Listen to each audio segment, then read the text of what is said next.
Relationship, an abusive relationship, a domestic violent relationship. One of the worst things is psychological isolation. No one knows because you take on what we call carried shame. So we did not know as a family that my sister was in a violent domestic abusive relationship until the day she died. And one of the things that we learned was that secret was carried. It was carried in my brother-in-law at the time had took my sister's life when she was on a restraining order. So one of the things, the most dangerous time for a woman that's in a domestically violent, abusive relationship is when she's leaving that relationship. And when she was leaving that relationship, there was a grooming phrase to get back into her escalates. And for me, that's when it began. And slowly he just started physically hitting me and hurting me. And I thought to myself, well, this really hurts, but I didn't have a word to call it abuse. So I didn't know what abuse was, so I stayed. And I grew up in the church, and you just don't get divorced. Divorce was never an option. My parents had been married 54 years. And I wanted to be there. He was so popular. He was a football player. And so that was my first incident of being in a domestic violence relationship. And I had an incident. He threw me across the car. I left. I never told my parents about it. You know, he used my baby when I got pregnant around 17 to try to take the baby from me, but you know that wasn't happening because at the time we had the protection of our parents when they're able to see things that are going on. So I go off to college and I leave that behind me. So I leave all the woes and all the incidents that happened in Orlando, go to Tallahassee, live my life, get my degree, come back in a state where I was down. And it was some things that had happened in Tallahassee. But when I came back to Orlando, I had to come stay with a friend. You know, so when you come back and your state of mind is different, you attend to friend that person. You feel low and they see it. They see it from a mile away. And so he was like, you know, I had no money. I had a degree, but I was working as a cashier at the time. I just was doing whatever I could when I first came back. And he was just so, you know, had just charisma. He was nice looking. And it was like, here, baby girl, come get you some shoes. You know, so he wasn't coming on to me the way other guys were. So it seemed like he was this knight in shining armor. It was like, oh my God, he wants to be in a relationship. All the guys before him, you know, didn't want to be in a relationship. So they tell you everything. It's like they know that checklist of everything you want. They're able to check it off. You know, she wants a commitment, check. I want to be married, check. You know, they're just checking it off. They know exactly what you want. And they're able to tell you that's what they can give you. And so as I move on, it started very early by, you know, when I was in school, him snatching a necklace off my neck that he had gave me. And it was because I was on the phone talking to a classmate that just happened to be a guy. We were doing homework. And he just automatically assumed that I was, you know, cheating with this guy in front of him doing homework. So it starts like that. It starts with these little signs that we see. No guy had it. I mean, what? A guy snatching a necklace off your neck or pulling you by your hair or something. And so at the time I said, well, the good outweighed the bad because he was wining and dining me. He would call me in for lunch. He had gifts and I had Chanel and all these wonderful things. And it was like, oh my God, you know? So those little arguments didn't seem like a big deal. So not even, I think everything went really, really fast. That's also another sign. It was like, you know, I love you in 2 months. And it was like, by 3 months, let's move together. And then, you know, I think we met in April. And by September, I was moved in and I was pregnant. Real fast, yeah, real fast. Because they don't need you to have time to think about it. Then you're going to realize this is a hot mess. So now I done moved with him. And now I'm like, well, don't keep me to move with you. And then you start that foolishness. So we know these things, but then I go ahead, I move on with them. And exactly what I thought is what exactly starts to happen. You know, every time things don't go his way, he wants to put me out the house. Who wants to be homeless? I have nowhere to go. I gave up my apartment. Now I'm pregnant. You know, it's like it starts to escalate. Then I find out he's on drugs. And then, I'm not going to do drugs anymore. And, it's just all these things that I start to slowly find out. But once again, after every argument, I now have my job at DCF. You hear that? DCF as an investigator. So I was going into people's houses saying, excuse me, ma'am, I got this report that your husband hits you, or your husband abuses your children. And at the time, I was going through it at the house. He would come out with me on cases when I was on call for my safety. Those things that they tell us, I just want to make sure you're safe. It's 2 o'clock in the morning. Then when he would get mad, he would say, you thought I was crazy. I knew you was going to meet that nigga. That's what he thought from the beginning. Bought me a phone, little chirp phones, so he can keep up with me. I was like, oh, this man bought me a phone, paying the phone bill. Oh my God. Girl, he was like, I'm so lucky. Until he would come in on that phone and say, look, you calling him at the phone. I'm like, turn down the volume. I'm in the courtroom. You don't answer your phone when you're in the court? How I know that's where you're at? So I'm in the courtroom, with my clients, and I'm down here. I'm in the courtroom. If you feel crazy, understand it is crazy. I felt so crazy. They would hear me in the office. Who in the office? Who you in there with? Showing up at the job. I just came to bring you flowers. Everybody, oh my God, your husband. He came to the job to check and make sure that the voice he heard in the background wasn't a man that I was dating. And so when these things are happening, you're starting to add them up. They're starting to add up. And things are wrong. You can't go to your dad's house because your phone is ringing. When are you coming home? When are you coming home? And my dad is starting to notice. Phone's ringing. And my dad's like, that's him again? So now I don't want to go to my dad's house. I don't want to go anywhere. I'm in a baby shower. He's sending all the kids with me. Go to the grocery store. Send the kids with me. Starts to tell me how to dress. You wearing them pants? That's not appropriate. But when you get mad, you dress like a man. See what I'm saying? You already know your insecurities. Because we think when we tell them things about it, oh, you think I look good in this? I got kind of fat. They eat, they take our insecurities and they build on them. That's why it's so easy for us to be in these situations. Because they have mastered it. Like how we master these classes and master these degrees. They have mastered women, how to manipulate us, how to make everything look good on the outside. Well, he's not really that bad because he hasn't hit me. But you're the first person to call me out of my name. You're my husband. The crying, the tears, and the I'm sorry. Then the next argument, that's the first thing you call me. I told you my first date was in church. Our first date. That's why I knew he was sent from God. He was not sent from God. We be making up stuff because we want it so bad.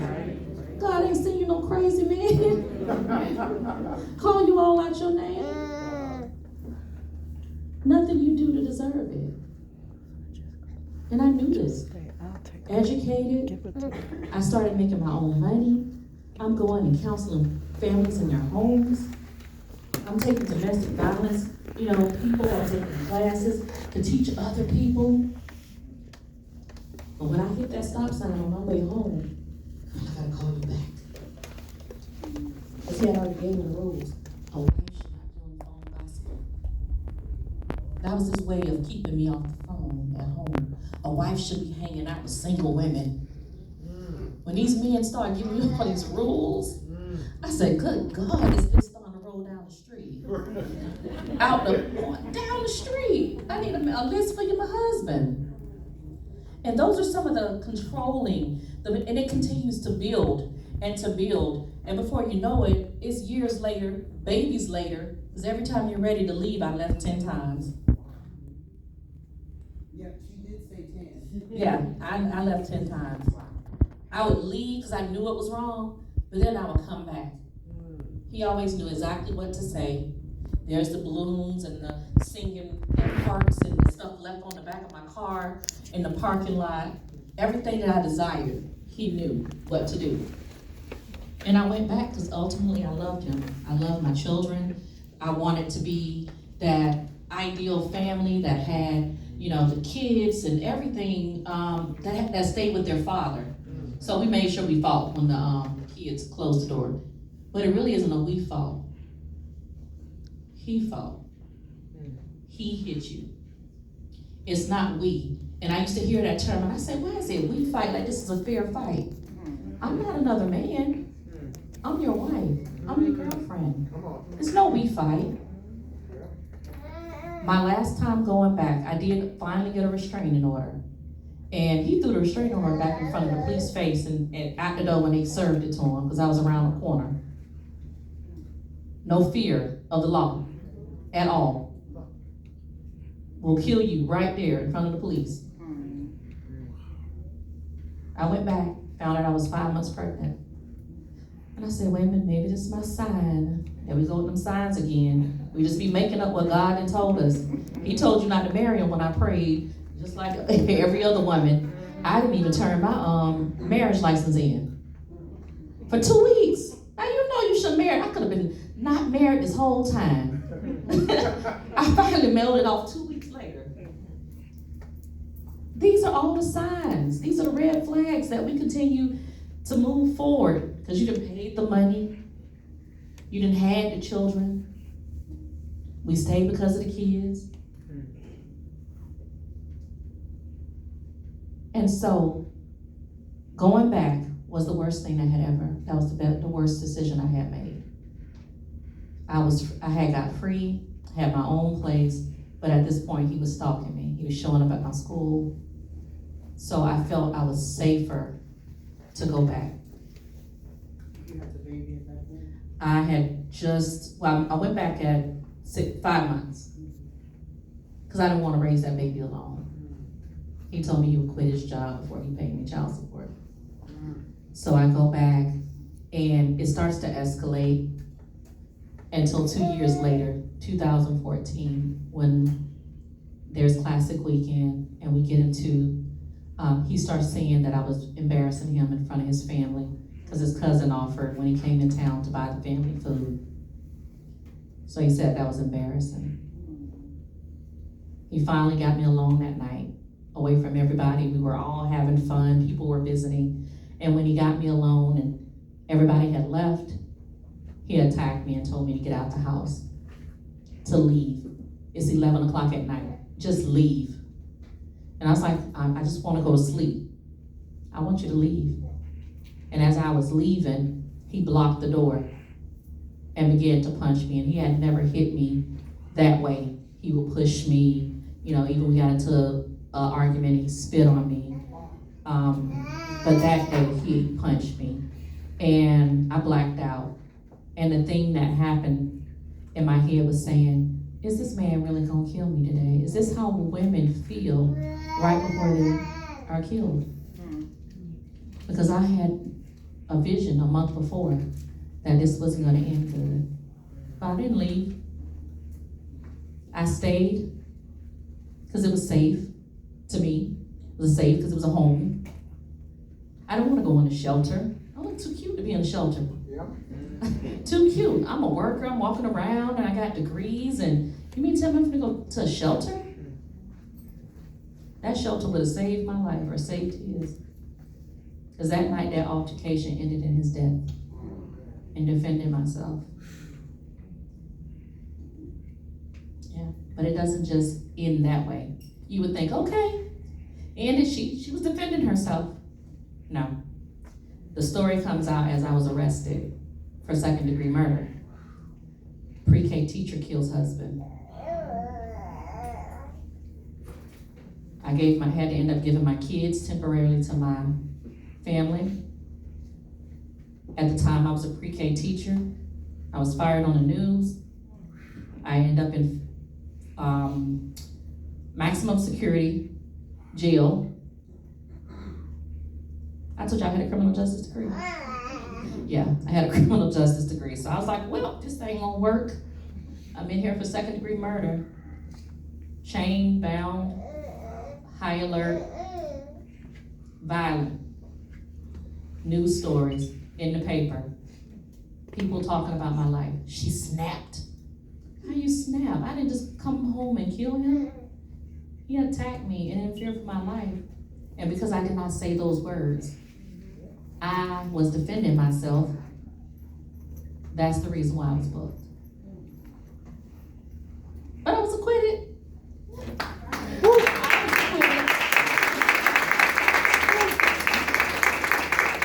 And so when I say acquitted, yeah, I went to trial. I just knew I wasn't gonna go to trial. This was 2 years later. I could not get a job. I was already guilty until proven innocent. Couldn't get life insurance or anything. And even then, you're still looked at in a different light in your community, just period. Yeah. That stands your ground though. Oh yeah, that's where it gets. Yeah.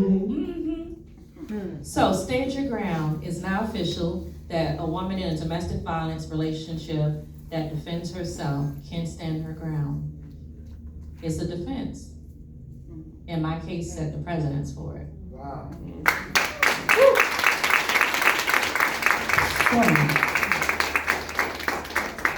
Some panel, y'all, huh?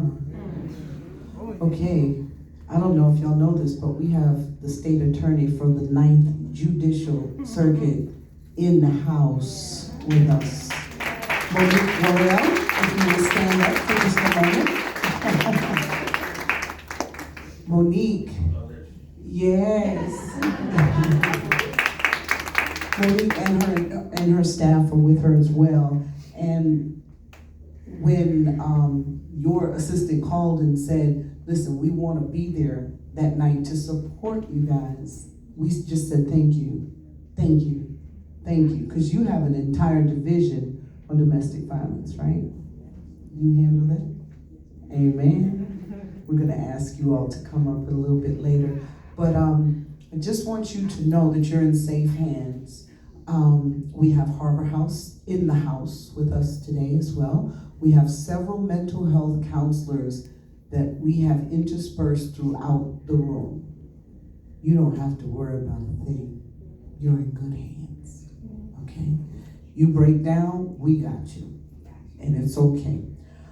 So this is the face of domestic violence, and I can guarantee you in every row, the statistics that I read to you earlier could mean that in every other row, there is someone in this room who is struggling with, has been a victim of, is currently going through, has the bruises, if you lift up their sleeves or whatever, of domestic abuse.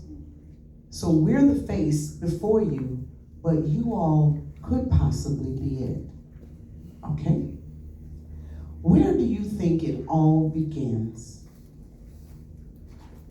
And I started with that question to stump everyone. I think I might have an answer for you. And it's not a good one. It starts with our self-esteem. It starts with who puts what in you. Who tells you what is right?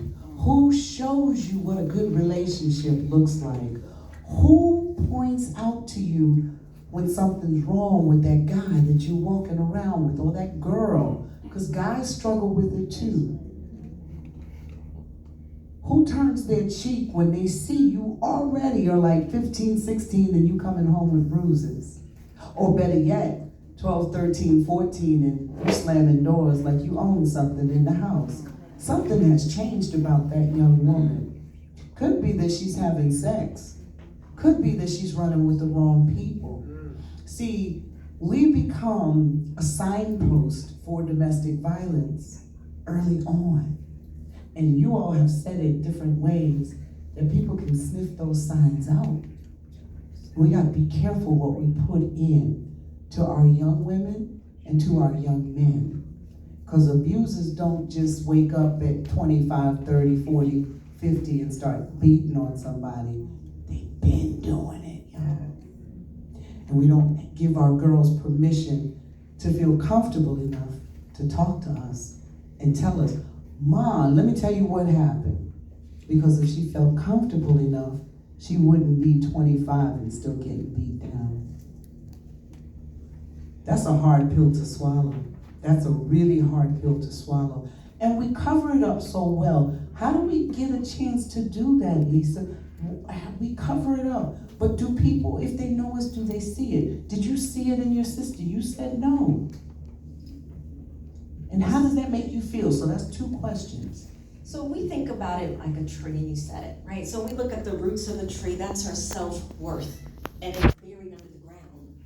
But what we see is the self-esteem. What we see is the words that we speak. What we see is how someone may carry themselves. But what will tend to happen is we don't know what someone is carrying inside them. That's true. So 3 days before my sister was murdered, he told my other sister, Dana, that he was gonna murder her. But when we hear these stories, we hear these things, we kind of, oh, he's just joking. Oh, so we're dismissive. And if a little girl or a young woman is coming and sharing some concern, if we have not done our own work, we don't know how to hold space for other people. So we become dismissive. We tell them, oh, he's a great guy, he's a great husband, he goes to church with you, right? Because we're constantly projecting onto other people. And then we start to believe, or the person starts to believe, well, maybe it's me, maybe there's something wrong with me. And to your point, that starts with the little girl in the home. So if you have a daughter, or if we're mentoring, and she's expressing herself, we have birthrights, every single one of us, birthrights, the right to be seen, the right to be heard. But some of us, grown up with, children are seen and not heard. Right? And then we hear about the terrible twos, and that's a normal stage where they start to test their boundaries, but we beat it out of them, right? So it starts very early age, and then we become vulnerable, and we think if we haven't seen love, or if we weren't loved, then now I'm gonna go to college, and now I have that high school boyfriend, and I get filled, and it gets intoxicating. And then what happens is it's called a trauma bond, and you keep going back, even though, I know I'm not gonna do that mess. So we keep bonding with someone essentially who can't love us because we don't know yet what it feels like to love ourselves, or we don't know what it's like to have the parental mirror where someone is loving us and pouring into us. But because we have food on the table, but because they're there presently, they don't know how to parentally mirror us and tell us, you know what, Monica, you are a beautiful young woman. I'm so happy to be your mom, right? Because we're not blaming our environments, because everyone's doing the best they can, but we get into survival mode. But now we're women, and now we're supposed to know it all, but yet we achieve through degrees, we achieve through all the accolades, but we still feel empty inside. And then when you go and tell your girlfriend, Lisa, you know what, I don't know, I'm not feeling too well. Oh girl, you got this, you're strong. And then we become to dismiss, and then what happens, we get psychologically isolated, because then we're not gonna talk about what's happening in our relationship. We're not gonna talk about those things until it's too late. So we want to be able to start looking in the mirror and thinking to ourselves. And I do believe that not everyone can handle our emotions, Monica. Not everyone should we go and talk to. We need to talk to the right people, because sometimes people can harm us if we're talking to the wrong people. But the first thing we need to realize, there's nothing wrong with you. So if you're sitting in this audience and you are yourself feeling a secret, because we are sick as our secrets, but we hold those secrets because we don't want anybody to know that I'm dressing in my nice suit and I got my hair done. I don't want them to know what I'm really fighting with at home, because I don't know what's awaiting for me. There's nothing to be ashamed of, and we are greater together, and we are a community to help.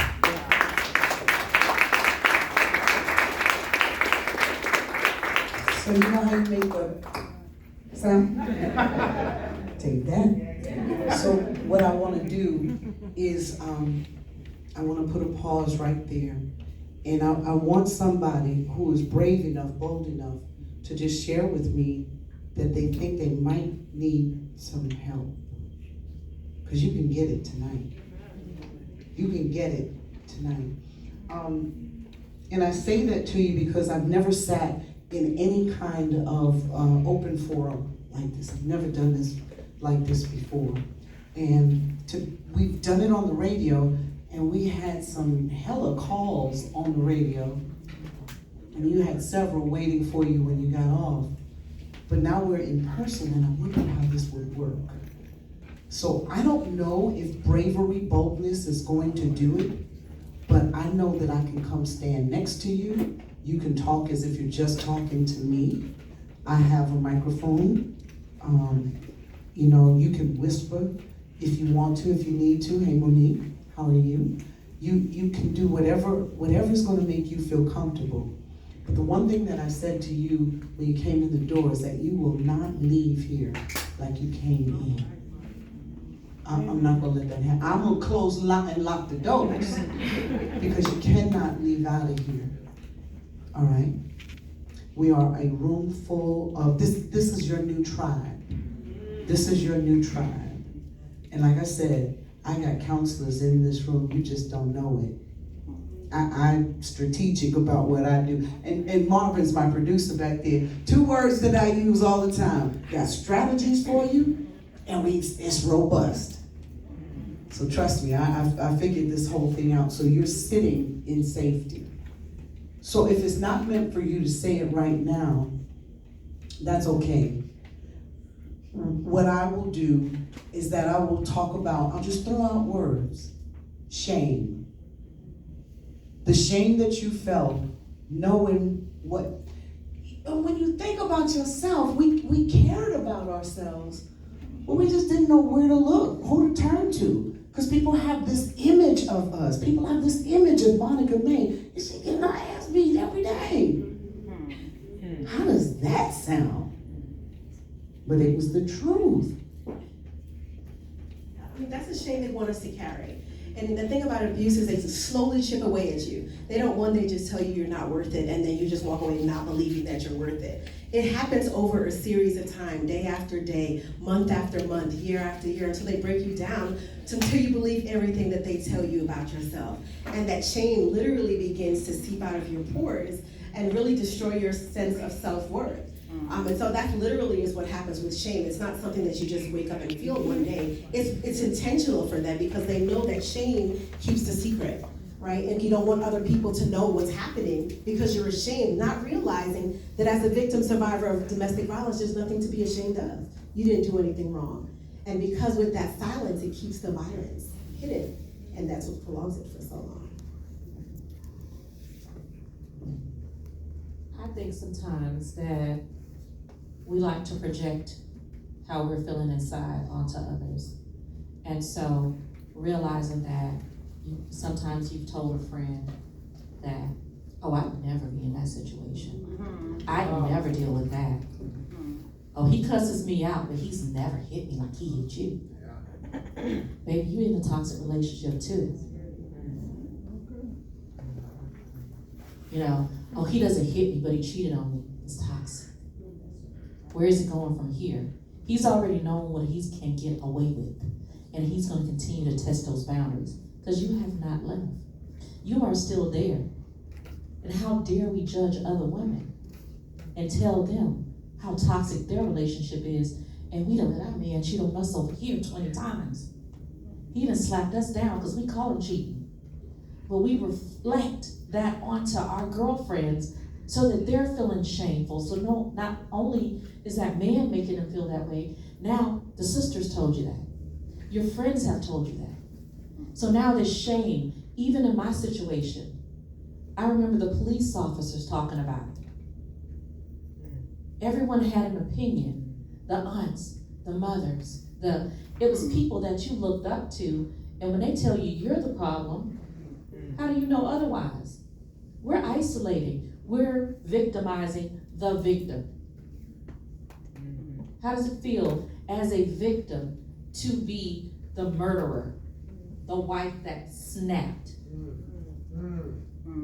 continuing to be abused, and you're supposed to be healing the guilt?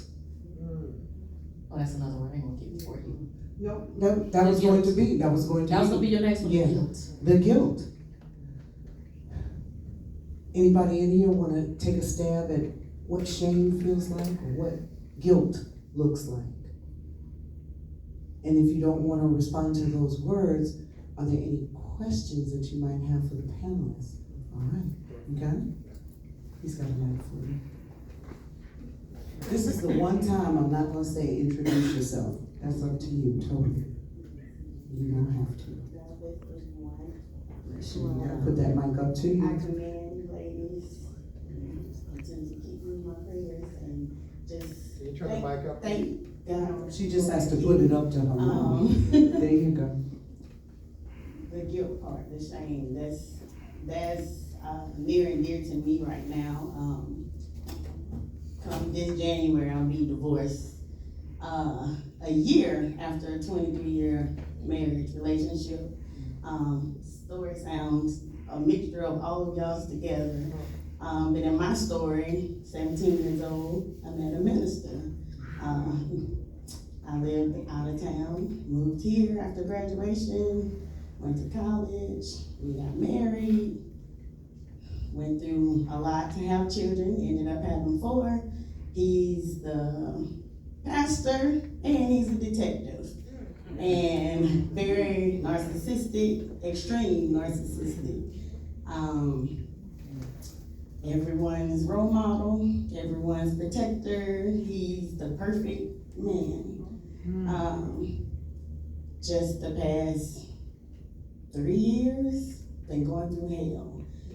And because he's a detective, no one believed me. Because he's the pastor, no one believed him. Y'all are the perfect couple. Everyone looks up to you guys. You guys counsel everybody else. We don't believe anything you're telling us. And I started to realize, I know that it's not the whole system, but I realized as being married to a police officer that why that scale is unbalanced. Injunctions against, first of all, the judge dismissed my injunctions, said she wasn't gonna put him out anymore because he knew and he was avoiding them. And at that hearing gave this man 50-50 custody of my children, knowing that he's abusive to myself and my 4 children. So the guilt is my children looking at me every other week when they have to go visit this monster that has anger issues, PTSD, severe depression, and he's coping with alcohol and drugs and everything else he can deal with. But he's still in the church. He's still with the bishops. He's still doing